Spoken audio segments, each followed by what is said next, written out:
오늘 11월 정가정 예배를 하나님 앞에 드리게 해주심에 감사를 드립니다. 오늘 이 예배가 우리 장년들부터 우리 어린아이까지 하나님의 은혜가 풍성하게 부어지는 믿음의 예배가 되기를 소망합니다. 우리는 가끔 이제 한국에서 살다가 다른 나라로 해외로 우리가 한 번씩 갈 때가 있습니다. 여러분, 다른 나라로 갈 때 제일 먼저 제일 중요하게 준비를 해야 될 것이 뭐가 있을까요? 제가 일본에 갔을 때는, 제가 청년 때 일본 단기 선교를 갔을 때는 숟가락, 젓가락까지도 다 준비해서 갖고 갔습니다. 근데 사실 숟가락, 젓가락은 없어도 되거든요. 그래도 혹시나 몰라서 또한 일본에 가서 할 수만 있으면 그래도 재정을 조금이라도 줄이고자 이렇게 젓가락, 숟가락도 들고 간 기억이 있습니다. 근데 사실 우리가 다른 나라로 가려면요, 제일 필요한 것이 뭐냐면 여권과 비자입니다. 여러분, 여권과 비자가 없이는 우리는 다른 나라로 갈 수가 없거든요. 특별히 우리가 이제 중국 같은 나라를 보면요, 올해까지 이제 비자가 어떻게 보면 면제가 되어서 마음껏 우리가 갈 수가 있습니다. 근데 우리가 미국 같은 나라를 가려면요, 비자를 꼭 받아야 합니다. 비자가 없이는 우리는 미국에 갈 수가 없습니다. 근데 이런 여권과 비자가 있다고 해서 우리가 그 해외에 나가서 우리가 마음대로 생활할 수 있는 것은 아닙니다. 우리가 비자만 있다면 우리가 다른 나라에 가서 여행은 할 수 있을지 모르겠지만 그 나라에서 가서 일을 하려고 하면 비자 중에도 영주권을 받아야 합니다. 영주권이 있어야 우리는 그 나라에서 일을 할 수 있고 또 그 나라에서 체류도 오래 할 수가 있습니다. 그리고 또한 시민권이 있죠. 시민권은 뭐냐면 바로 그 나라 백성이 되는 겁니다. 그 나라 국민이 되는 거예요. 그래서 우리가 다른 나라에 가서 여행을 가거나 또 그곳에서 일을 하거나 그곳에서 정말 살려면 이런 여권과 비자, 이런 영주권, 이런 시민권이 너무나도 중요합니다. 여러분, 얼마 전에 우리가 미국에 있는 그 조지아주 배터리 공장 건설에서 많은 한국 사람들이 체포된 적이 있죠? 왜 체포되었는가 뉴스를 봤더니 많은 한국 사람들이 미국에서 이제 공장을 짓기 위해서 어떻게 보면 미국 사람을 도와주기 위해서 공장을 짓는데 비자를 어떻게 보면 체류할 수 있는 비자, 그곳에 머물 수 있는 비자만 들고 갔기 때문입니다. 일을 할 수 있는 비자가 아니라는 거예요. 그래서 그것 때문에 미국 사람들이 한국 사람들을 많이 잡아서 구류했던 그런 기억들이 있습니다. 그래서 사실 우리는 다른 나라에 가서 살려면요, 이런 비자나 이런 여권이나 이런 시민권이나 이런 영주권이 너무나도 중요합니다. 재밌는 얘기가 있는데요. 어떤 할머니가 이제 미국 시민권 시험을 치르려고 손주의 도움으로 열심히 시민권 시험을 연습을 했습니다. 그리고 이제 그 시험을 치는 날, 이 할머니는 바로 그 시험관 앞에 가서 이제 앉아 있습니다. 그때 시험관이 이 할머니에게 뭐라고 질문하냐면, 미국에서 가장 북쪽에 있는 주는 무슨 주인가? 이런 질문을 할머니에게 했습니다. 미국에 있는 가장 북쪽에 있는 주는 어떤 주일까? 이렇게 할머니에게 물어봤는데, 할머니는 예상 문제에 이 문제가 없었습니다.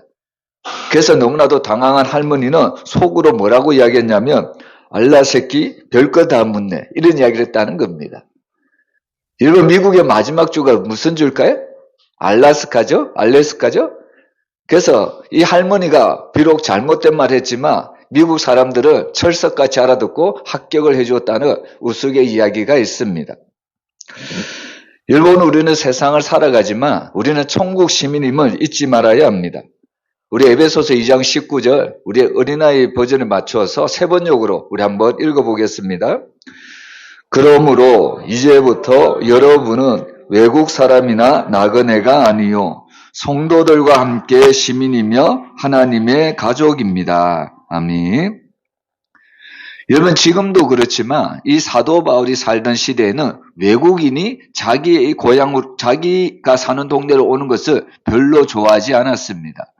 우리나라도 조금 그런 것이 있죠. 외국 노동자들이 우리나라에 와서 일을 하는데 그것을 조금 어떻게 보면 별로 안 좋게 생각하는 사람들이 많이 있습니다. 여러분, 사실 사도 바울이 살던 시대에도 외국인이나 나그네가 자기 지역에 들어와서 함께 사는 것을 별로 좋아하지 않았다는 이야기입니다. 그래서 유대인들은 무슨 말을 하냐면 다 허물어져 가는 집에 사는 것이 남의 나라에 나그네가 되는 것보다 낫다고 이야기하고 있습니다. 우리 어린이들은 초가집을 잘 모르겠죠? 목사님은 그래도 어릴 때 초가집을 조금 구경한 적이 있습니다. 여러분, 그런데 오늘 이 유대인들의 표현들을 빌려보자면 오히려 초가집에 사는 것이 낫지 남의 나라에서 어떻게 보면 아파트에 사는 것보다 어떻게 보면 초가집에 사는 것이 훨씬 낫다는 것을 그들은 고백을 하고 있습니다. 여러분, 이스라엘 사람들이 왜 이런 고백을 했냐면 사실 이스라엘 사람들 보면 그들은 늘 또돌이 생활, 나그네 생활을 많이 했기 때문입니다. 나그네 생활의 특징이 뭐냐면 자기 집도 없이 오늘은 이곳, 내일은 저곳, 항상 떠돌아다니는 삶을 사는 것을 우리는 나그네 생활이다 이렇게 이야기를 하죠. 여러분, 우리가 이스라엘 백성들의 그 과거를 보면 그들은 애굽에서 430년 동안 나그네 생활을 했습니다. 그리고 출애굽을 한 후에도 그들은 광야에서 40년간 또도는 나그네 생활을 했습니다. 그래서 유대인들은 나그네의 낮자만 들어도 너무나도 싫어했다는 이야기입니다. 근데 오늘 우리가 말씀을 보면요, 오늘 우리는 예수 그리스도를 모르고 예수님을 믿지 않는 사람들은 하나님의 나라와는 상관이 없지만 우리는 예수님을 믿기 때문에 우리는 예수님 덕분에 하나님의 자녀가 되었기 때문에 이제는 우리가 하나님의 나라의 시민권이 되었다고 오늘 성경은 알려주고 있습니다. 여러분, 사실 우리가 세상에 살 때도 어느 나라의 시민권을 가지고 사느냐, 특별히 미국의 시민권을 가지고 살면 얼마나 많은 사람들이 기세에 등등할까 우리가 생각해 볼 수도 있죠. 근데 우리가 이 땅에서 강대국의 국민이 되는 것도 중요하지만 더욱 중요한 것은 온 우주의 왕이신 하나님 나라의 국민이 되는 것, 이것보다 더 뚱뚱한 것이 없다는 겁니다. 그래서 오늘 에베소서는 우리가 이제는 예수 그리스도 안에서 바로 하늘나라의 시민권자가 되었다고 이야기를 하고 있습니다. 이런 사실 시민권이 되면, 시민권이 우리가 가지면 많은 특권이 주어지는 것을 알 수가 있죠. 하나님 나라의 시민권에 있어서 많은 특권이 있는데 첫 번째는 뭐냐면 하나님의 절대적인 보호를 받게 된다는 겁니다. 여러분, 우리 어린아이는 누가 보호를 해줘야 될까요? 엄마 아빠가 우리 어린아이들을 늘 보호해 줘야 합니다. 어린아이들은 혼자서는 스스로 살아갈 수가 없습니다. 마찬가지로 이제는 우리가 하나님의 자녀가 되었기 때문에 하나님의 절대적인 보호를 받을 수 있기 때문입니다. 그리고 또한 우리가 하늘나라의 시민권자가 되었다는 것은 이제는 우리가 하나님 앞에 기도만 하면 하나님이 우리의 기도를 응답해 주신다는 겁니다. 우리 어린이들도 자기가 필요한 것을 누구에게 구하나요? 엄마 아빠에게 구하는 것을 볼 수가 있죠. 어린아이가 부모에게 구하면 부모는 합당한 대로 우리 어린아이들에게 필요한 것들을 다 공급해 주고 있습니다. 기도라는 것이 바로 그런 겁니다. 우리가 필요한 것들을 하나님 앞에 간절히 아뢰면 하나님께서 하나님의 뜻 가운데 우리에게 필요한 것들을 허락해 주신다는 말씀입니다. 그리고 또한 우리가 정말 하나님의 나라 시민으로서 하나님은 우리와 늘 동행해 주신다고 말씀합니다. 여러분, 이 땅을 살아갈 때 나보다 힘 있는 사람과 동행하면 얼마나 우리에게 힘이 될까요? 얼마나 우리가 사는 인생에 든든함이 주어지겠습니까? 여러분, 마찬가지로 오늘 이 예수님이 우리가 사는 모든 인생길에 주님이 함께 동행해 주신다고 약속하셨습니다. 예수님이 승천하시면서 우리에게 이런 말씀을 주시죠. 내가 세상 끝날까지 너희와 함께 있으리라. 여러분, 이 말씀이 여러분들에게 은혜가 되기를 바랍니다. 여러분, 만약에 예수님이 없었다면 우리는 세상에서 어떻게 보면 영적인 고아와 같이 늘 허덕이고 늘 지치고 늘 갈 길을 알지 못하고 방황하는 그런 인생일 겁니다. 근데 주님께서, 성령께서 우리가 걸어가게 될 길을 함께 동행하여 주시고, 때로는 우리가 걸어갈 때 우리가 어떻게 보면 그 방해돌에 걸려서 넘어질 때도 주님께서, 성령께서 우리의 손을 굳게 잡아 일으켜 주셔서 그 걸림돌에서도 다시 일으켜 줄 새 힘을 더하여 주신다는 말씀입니다. 그래서 우리가 세상의 강대국의 국민이 돼도 수많은 특권이 주어지지만 특별히 하나님 나라의 시민이 되면요, 하나님께서 우리의 보호자가 되고 우리의 기도를 들어주시고 우리를 세상 끝날까지 함께 동행해 주신다고 약속하고 있습니다. 그래서 유명한 찰스 스펄전 목사님은 이런 이야기를 합니다. 전도서 9장 4절에 보면요, 상계가 죽은 사자보다 낫다, 이런 이야기를 하고 있죠. 전도서에 나오는 말씀입니다. 그래서 오늘 찰스 스펄전 목사님은 이 말씀을 통해서 하나님 나라 시민으로 사는 것이 어떻게 좋은지를 이렇게 표현을 합니다. 여러분, 상계가 죽은 사자보다 집을 잘 지킨다. 오늘 찰스 스펄전 목사님이 이런 이야기를 했습니다. 여러분, 아무리 사자가 힘이 있고 용맹하다 할지라도 죽은 사자는 자기의 집을 지키지 못합니다. 오히려 너무나도 작고 오히려도 너무나도 연약한 개이지만 그는 도둑이 오면 멍멍멍 이렇게 짖는다는 겁니다. 그래서 죽은 사자보다 오히려 조그만한 개가 집을 더 잘 지킬 수 있다는 겁니다. 그리고 또한 찰스 스펄전 목사님은 이 말씀을 빗대어서 십자가에서 해결한 강도가 로마 왕자에 앉아있는 시저보다 낫다고 이야기하고 있습니다. 한때 로마 그를 다스리는 시저라는 그 왕은 세상의 모든 나라를 다스리는 그런 대명사였습니다. 근데 이런 로마를 다스리는 한 나라의 왕보다 오히려 예수님께 회개함으로 구원받은 그 강도가 훨씬 낫다는 것을 우리에게 알려주고 있습니다. 그리고 또 말씀하시는 것이 하나님의 눈에는 가장 무식한 그리스도인이 철학자 플라톤보다 낫고요. 그리고 천국에서 가장 작은 자가 천국 밖에서 가장 큰 자보다 낫다고 이야기하고 있습니다. 한마디로 말하면 하나님 나라의 시민으로 살아가는 것이 너무나도 큰 은혜고 너무나도 큰 축복이라는 겁니다. 특별히 우리 자녀들이 힘들고 어려울 때요, 엄마 품속에 안기면 우리 자녀들의 모든 문제가 다 사라지는 것을 볼 수 있습니다. 때로는 아이들이 아파서 울기도 하고 때로는 배가 고파서 울기도 하지만 그 울던 아이들도 엄마 품속에 있으면 어느 순간에 새근새근 그렇게 잠이 드는 모습을 우리가 볼 수 있습니다. 여러분, 이것이 바로 하나님의 나라의 바로 영적으로 우리가 하나님 앞에 구원받을 자녀들의 특권이라는 것을 우리에게 이렇게 말씀하고 있습니다. 그래서 오늘 우리는 하나님의 자녀로서 구원받은 하나님의 백성으로서 마땅히 우리가 해야 될 일은 뭐냐면 주님이 이 땅에 남겨주신 교회를 세우는 일에 우리가 열심을 내어야 합니다. 우리 에베소서 2장 20절 우리 세 번역으로 한번 같이 읽어보겠습니다. 여러분은 같이 읽겠습니다. 여러분은 사도들과 예언자들이 놓은 기초 위에 세워진 건물이며 그리스도 예수가 그 모퉁이 돌이 되십니다. 아멘. 여러분, 우리 주변에도 아주 큰 건물들이 많죠? 우리 서구에도 엄청난 아파트, 아주 고층 빌딩들이 너무 많습니다. 근데 그 고층 빌딩을 세우기 위해서는 처음에 가장 중요하게 우리가 세워야 가야 될 것이 뭘까요? 여러분, 고층 건물을 세우면 세울수록 가장 중요한 것은 기초가 중요하다는 것을 우리가 잊어서는 안 됩니다.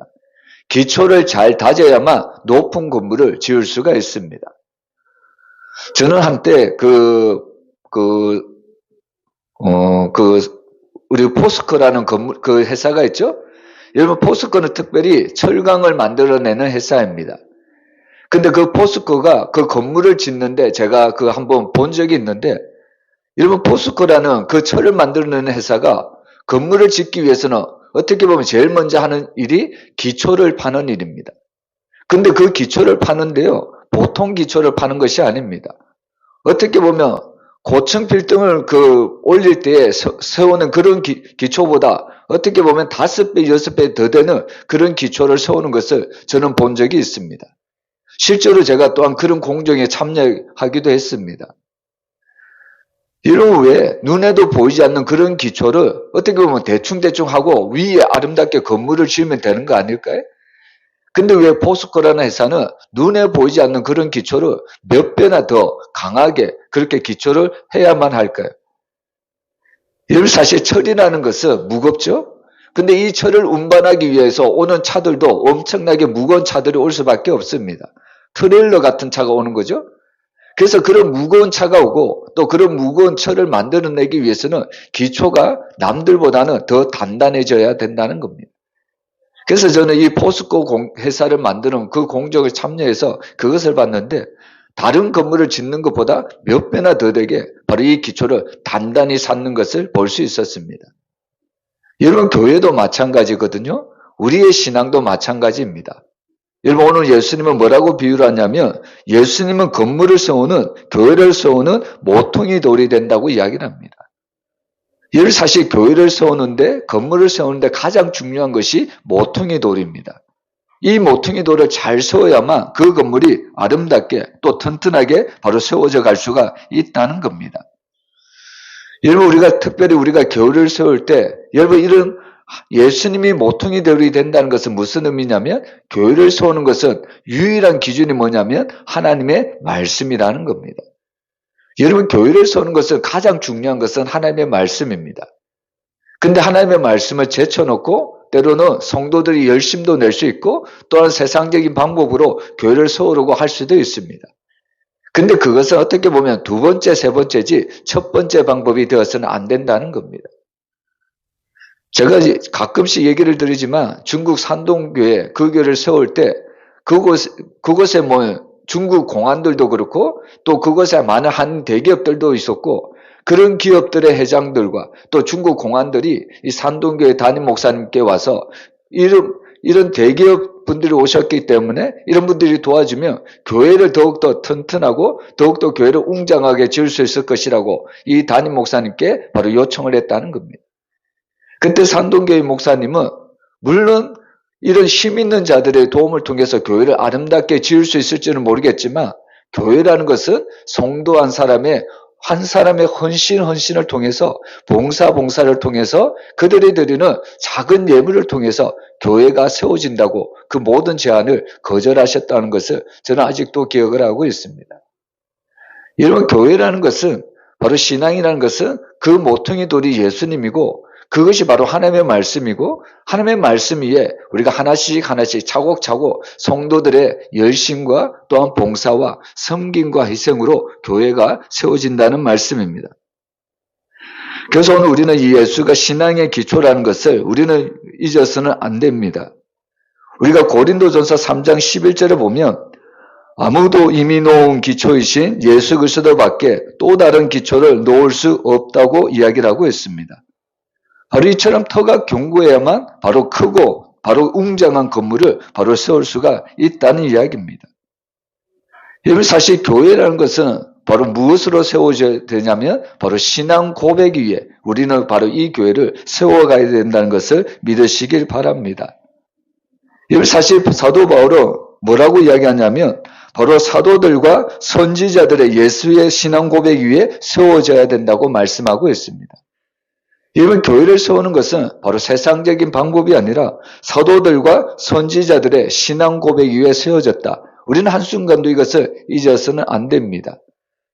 여러분, 그러면 사도들과 선지자들의 신앙 고백이 뭘까요? 이 시간 우리가 저를 따라서 한번 같이 따라 해보시면 좋겠습니다. 이 사도들과 선지자들의 신앙 고백이 무엇인가? 우리도 함께 이런 고백을 했으면 좋겠습니다. 함께 저를 따라서 고백하겠습니다. 주는 그리스도시요 살아계신 하나님의 아들이십니다.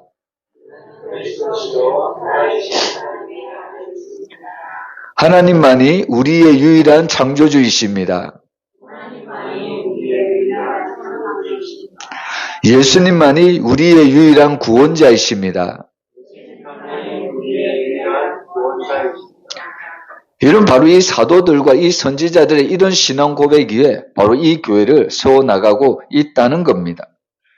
그래서 오늘 우리 예수 성안교회도 날마다 이런 신앙 고백이 드려져야 합니다. 정말 주는 그리스도시요 하나님의 아들이십니다. 하나님만이 유일한 창조주이십니다. 오직 예수님만이 유일한 구원자이십니다. 우리가 이런 고백을 할 때 이 예수 성안교회가 건강하게 세워져 갈 수 있음을 믿습니다. 그래서 오늘 우리가 이 성전을 지어갈 때요, 오늘 하나님은 특별히 성도들에게 당부를 하는데 오늘 에베소서 2장 21절 우리 한번 같이 읽어보겠습니다. 그리스도 안에서 건물 자체가 서로 연결되어서 주님 안에서 자라서 성전이 됩니다. 여기 보면 모든 성도들이 바로 서로 연결이 되어서 바로 그것이 성전이 된다고 이야기하고 있습니다. 여러분, 임진왜란 때 그 왜군들의 그 침략을 막기 위해서 이순신 장군이 강강술래라는 것을 했다고 합니다. 여러분, 강강술래에 대한 유래가 여러 가지가 있지만 특별히 이 강강술래는 침략해오는 이 왜군들에게 비해서 지금 조선민족이 너무나도 작기 때문에 이 외국인들의 일본 사람들에게 눈에 비치기를 이런 조선인들이 많아 보이기를 위해서 바로 손에 손을 잡고 바로 횃불을 들고 바로 강강술래를 돌았다는 그런 유래가 있습니다. 여러분, 이처럼 하나님의 교회라는 것은 혼자 지어져 가는 교회가 아닙니다. 하나님의 교회는 모든 사람들이, 모든 성도들이 정말 자기가 맡은 자리에서 충성을 다할 때 주님의 교회는 온전히 세워져 갈 수 있음을 믿으시길 바랍니다. 그래서 사실 어린아이도요, 이 교회 안에서는 자기의 역할을 감당하며 교회가 건강하게 세워질 수도 있고, 청년부도 그렇고, 장년부도 그렇고요, 자기에게 주어진 그 달란트대로 우리가 서로 힘을 합할 때 이 교회는 믿음의 교회로 온전히 세워갈 수 있음을 믿으시길 바랍니다. 그래서 교회는 혼자 세워가는 것이 아닙니다. 물론 하나님께서 교회를 어떻게 보면 지도하기 위해서 목회자를 세우지만 여러분, 목회자 혼자서 이 교회를 감당할 수가 없습니다. 모든 성도들이 서로 연합하여서 합력을 할 때 하나님의 교회가 온전히 세워갈 수 있다는 겁니다. 그래서 오늘 하나님께서는 이 교회가 정말 모든 성도들이 서로 연결이 될 때 하나님이 임재하시는 성전이 된다. 오늘 우리에게 이렇게 가르쳐주고 있습니다. 여러분, 사실 예루살렘 사람들, 특별히 이 이스라엘 사람들이 가장 원했던 것은 뭐냐면 성전을 짓는 일이었습니다. 여러분, 우리가 이스라엘 그곳에 가보면요, 여러분, 통곡의 벽이라고 불리는 그곳이 있죠? 유명한 곳입니다. 여러분, 이 통곡의 벽이 남아있을 수 있던 이유가, 이런 전례가 이렇게 전해지고 있습니다. 예루살렘 성벽을 건축할 때에 모든 사람들, 모든 이스라엘 사람들은 함께 참여하고 싶어 했습니다. 그래서 동쪽 벽은 누가 세우냐면 부유한 사람들이 일꾼을 고용해서 이 동쪽 벽을 건축했다고 합니다. 그리고 남쪽 벽은 귀족들이 건축을 했고요, 북쪽 벽은 정부에서 세웠습니다. 그러면 서쪽 벽은 과연 누가 세웠을까요? 남는 사람은 서민밖에 없겠죠? 정말 가난한 사람밖에 남지 않습니다.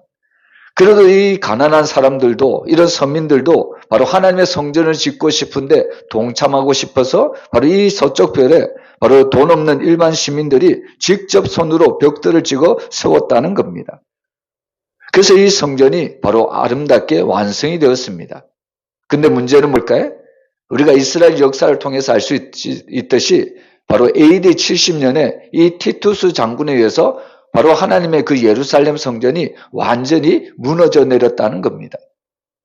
근데 완전히 무너져 내렸는데 남아있는 벽이 바로 서쪽 벽만 남아있다고 합니다. 그래서 오늘날 많은 유대인들이 이 서쪽 벽에 손을 대고 바로 울면서 기도하는 바로 통곡의 벽이 되었다, 이렇게 이야기하고 있습니다. 여러분, 그러면 우리가 한번 생각해 볼 필요가 있죠? 여러분, 동쪽 벽도 있고 남쪽 벽도 있고 북쪽 벽도 있는데 왜 서쪽 벽만 남았을까? 여러분, 사실 동쪽이나 남쪽이나 북쪽은 어떻게 보면 돈 있는 사람들이, 귀족들이 이 벽을 쌓았습니다. 여러분, 이 귀족들이 이 성전을 지을 때에 그냥 성전만 짓는 것이 아니라, 이 건물 외곽만 짓는 것이 아니라 그 벽돌 중간중간에 그 사이사이에 기중품도 함께 집어넣었다는 겁니다. 쉽게 얘기하면 황금과 같은 것도 집어넣었다는 겁니다. 그래서 이 성전이 무너질 때 그 로마 군인들은 이 벽 안에 있는 그런 어떻게 보면 기중품을 그렇게 차지하기 위해서 돌 위에 돌 하나라도 남지 않게 다 무너뜨렸다는 겁니다. 근데 거기에 비해서 서쪽 벽은 어떨까요? 서민들이 지었다고 말씀드렸죠? 여러분, 서민들이 뭐 기중품이 있겠습니까? 보석이 있겠습니까? 그러니까 서쪽 벽은 아무리 파도 기중품이 없으니까 그대로 남겨두었다는 이야기입니다. 여러분, 오늘 우리는 말씀을 통해서 어떻게 보면 교회 안에서는 힘없는 자는 별 필요 없는 자 같이 여겨지죠? 근데 하나님은 어떻게 하십니까? 오히려 그런 힘없는 자를 통해서 하나님은 더 크게 역사하시는 것을 우리에게 가르쳐주고 있습니다. 그래서 사실 교회에서는요, 크고 작은 일이 없습니다. 여러분, 하나님께서 나에게 맡겨주신 일이 있다면 그것을 우리가 충성되어서 일을 하는 것이 중요하지, 그것이 크고 작다, 우리는 그것에 대해서 우리는 전혀 관여할 필요가 없다는 겁니다. 여러분, 예전에 저는 그런 이야기를 들었는데 어떤 대기업 회장님이 어떻게 보면 교회에 주일날에 그 주차 봉사하는 그런 안내위원으로 섬겼다고 그런 이야기를 가끔씩 들었습니다. 여러분, 대기업 회장쯤이면 그냥 예배당 그 안에 들어와서 여러분 따뜻한 그 히터나 그러면 시원한 그 에어컨이나 그런 바람을 쐬면서 교회 안에 있어야 되는 것이 마땅하지 않을까요? 근데 그렇게 더운 여름날, 그렇게 추운 겨울날에 그 주차봉을 흔들면서 대기업 회장이 밖에 나가서 주차 안내위원을 섰다는 이야기입니다. 우리는 이것을 통해서 무엇을 알 수 있냐면요. 하나님의 하는 일은 결코 크고 작은 일이 없다는 것을 우리가 알아야 합니다. 하나님이 나에게 맡겨주신 달란트대로 하나님이 나에게 맡겨주신 일대로 우리가 충성되이 그 일을 감당할 때 하나님은 크고 놀라운 일들을 허락해 주신다는 말씀입니다. 그래서 오늘 본문에 보면 22절에서 이렇게 결론적으로 이야기하는데요. 우리 한번 같이 읽어보겠습니다.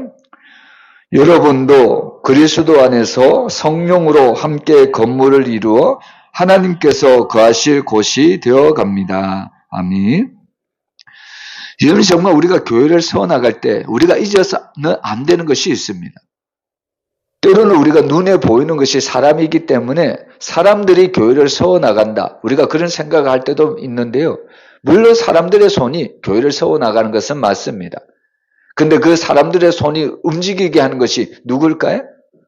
오늘 이 22절에 보면 결국 사람들을 움직이는 것은 성령님이라는 것을 우리에게 가르쳐주고 있습니다.